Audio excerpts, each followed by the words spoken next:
అవని గురించి ఆలోచిస్తున్నారు కదత్తయ్య. అవనిలో ఈ మధ్య బాగా తేడా వచ్చేసింది. తను చేస్తున్న పనులకు చెప్తున్న మాటలకు అస్సలు సంబంధం లేకుండా ఉంటుంది. సత్య అనేవాడు అర్ధరాత్రి పూట ఇంటికొచ్చిన విషయంలో వాళ్ళు చెప్పిన కథ నువ్వు నమ్మావేమో కాని మేమైతే అస్సలు నమ్మలేదమ్మా. నానమ్మ, నువ్వు గాని నాకు ముక్కు పుడకని ఇచ్చేసి ప్రసాదం తయారు చేయించడం నేర్పించేశావనుకో, అవని పిన్నికి అక్షయ్కు పెద్ద గుణపాఠం చెప్పినట్టు అవుతుంది. ముగ్గురు అత్తయ్య చుట్టూ చేరి ఏవెక్కించేస్తున్నారు? అసలే ఈ మధ్య అత్తయ్యలో చాలా మార్పు వచ్చేసింది. మీ మాటలు వినిందంటే అవని అక్షయల్ని ఇంకా దూరం పెట్టేస్తుంది. ఏంటన్నయ్యా మా పేర్లు వినపడుతున్నాయి? ఈ ముగ్గురు గ్రానీకి నీ మీద ఏదో బ్యాడ్ గా ఎక్కించి చెప్తున్నారని అంకుల్ అంటున్నారు. మాకంత అవసరం ఏమీ లేదమ్మా. ఎంతసేపు వాళ్ళ గురించి ఆలోచించడం తప్ప వేరే పని లేదనుకుంటున్నావా ఏంటి? నిజంగా మీరు మా గురించి ఆలోచించకపోతే ఇంట్లో ఎటువంటి గొడవలు ఉండవు. అంటే ఏంటి నీ ఉద్దేశం? మీ ఉద్దేశాల గురించి ప్రత్యేకించి చెప్పాల్సిన అవసరమేముంది? అందరికీ తెలిసిన విషయమే కదా.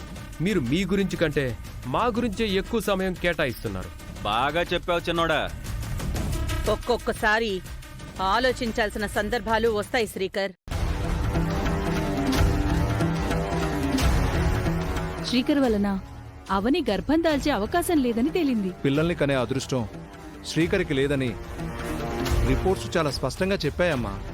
కొందరి గురించి చాలా గొప్పగా ఊహించుకుంటాం.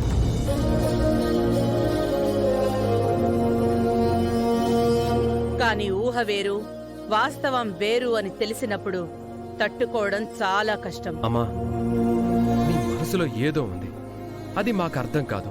కానీ అదే నిజం అనుకునే భ్రమతో నువ్వు కొద్ది రోజులుగా మాట్లాడుతున్నావు.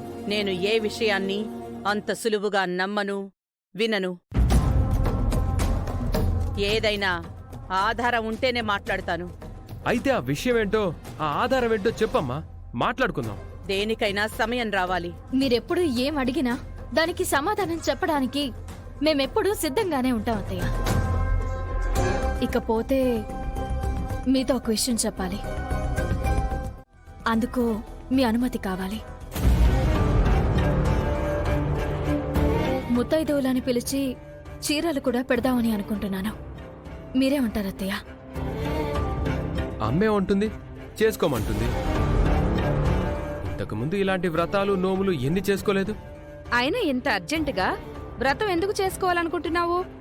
నా ప్రమేయం లేకుండా నా మీద నిందలు పడుతున్నాయి. నా కూతురి తప్పు లేకుండా మాటలు పడుతున్నాయి. అటువంటి ఇబ్బందులన్నీ తొలగిపోవాలని కోరుకోవడానికి. ఈ డ్రామాలన్నీ అత్తయ్య దగ్గర పంచెయ్యం. అత్తయ్య ఒప్పుకోదు. ఒప్పుకోదా? ఒప్పుకోవద్దని హింట్ ఇస్తున్నావా? రెండోదే కరెక్ట్. మాట్లాడరేంటత్తయ్య? నువ్వు పూజ గదిలోకి వెళ్లటమే మా అమ్మకి ఇష్టం లేదు. అలాంటిది ఇంట్లో అంత పెద్ద వ్రతం పెడతానంటే దేనికి ఒప్పుకుంటుంది? వ్రతానికి ఆ ప్రభావతిని కూడా అతిథిగా పిలుస్తాను. నిజాలవే బయటపడతాయి. శ్రీకర్కి అవని మోసాల గురించి తెలుస్తుంది. వాడే అవనిని అక్షయ్ని బయటికి గెంటేస్తాడు. ఇంతసేపు ఎందుకు ఆలోచిస్తున్నావు గ్రాని? కుదరదని చెప్పేయ్. అలా అనొద్దు నానమ్మా. వ్రతం మనందరి కోసమే కదా. కాదనొద్దు నానమ్మా. సరే, చేసుకో.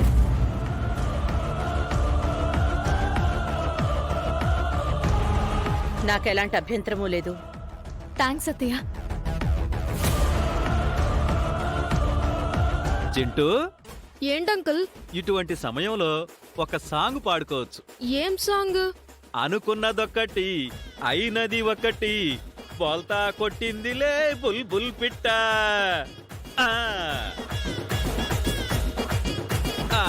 ఇప్పుడిక్కడ పొగలొచ్చేస్తాయి. మనం వెళ్ళిపోదాం రా చింటూ, పద. అవనికి ఫేవర్గా అత్తయ్య ఒప్పుకుంటుందని నేననుకోలేదు. ఒప్పుకోవడానికి ముందు అమ్మ మొహం నువ్వు గమనించావో లేదో? మనసులో ఏదో అనుకుని ఒప్పుకుంది. అయితే రేపేదో జరగబోతోందన్నమాట. బావున్నానండి. మీరు రోజు ఈ గుడికొస్తుంటారా? కుదిరినప్పుడల్లా వస్తుంటాను.